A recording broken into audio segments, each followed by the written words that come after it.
தமிழ்நாட்டை எந்தெந்த முறையில் வஞ்சிக்க முடியுமோ அதை செய்து கொண்டிருக்கிறீர்கள்.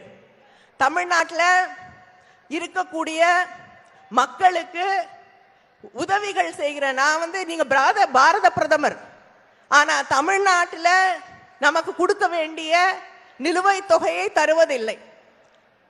வெள்ளம் வந்தது, பிரதமர் சொன்னார், நான் மூத்த அமைச்சர் ராஜ்நாத் சிங் அவர்களை அனுப்பியிருக்கிறேன்.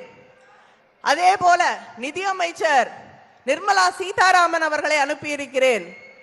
ஆனா 2 பேரும் வந்தாங்க, 2 பேரும் பார்வையிட்டார்கள். 5 பைசா கூட இன்னும் வரல. ஆனால் இதே குஜராத்ல வெள்ளம் வந்த போது ஆயிரக்கணக்கான கோடிகளே அங்கே கொண்டு போய் கொட்டினீர்கள். தமிழ்நாட்டில் இருக்கவங்க மனிதர்கள் இல்லையா?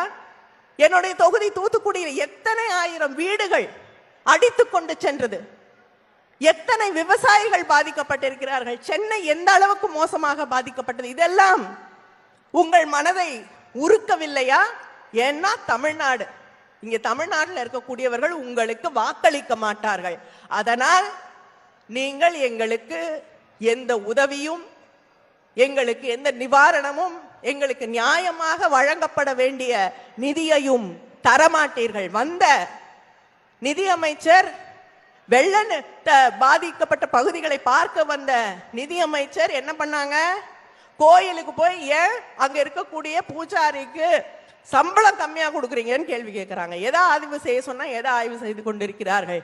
இதுதான் அவர்களுடைய எண்ணம், அடிப்படை. யாரை பத்தி அவங்களுக்கு அக்கறை என்பதை நாம் புரிந்து கொள்ள வேண்டும். விரைவிலே ஒரு மாற்றம் வர வேண்டும். அந்த மாற்றம் தமிழ்நாட்டில் மட்டும் வந்தா போதாது. அது எப்படியும் தமிழ்நாட்டில் 40க்கு 40 சந்தேகம் இல்லை. ஆனால் இந்த மாற்றம் நாடு முழுவதும் வர வேண்டும். அது வர வேண்டும் என்றால் நான் சொல்கிறேன், இந்த இளைஞர் பட்டாளமே இப்படியே நீங்க நடந்து அங்கே போனீங்கன்னா போதும், இப்படியே நடந்து வட இந்தியாவுக்கு போனீங்கன்னா போதும், நிச்சயமா மாற்றம் வரும். அந்த மாற்றத்தை உங்களால் நிகழ்த்த முடியும். அந்த மாற்றம் மட்டுமே இந்த நாட்டை காப்பாற்றும். நன்றி, வணக்கம்.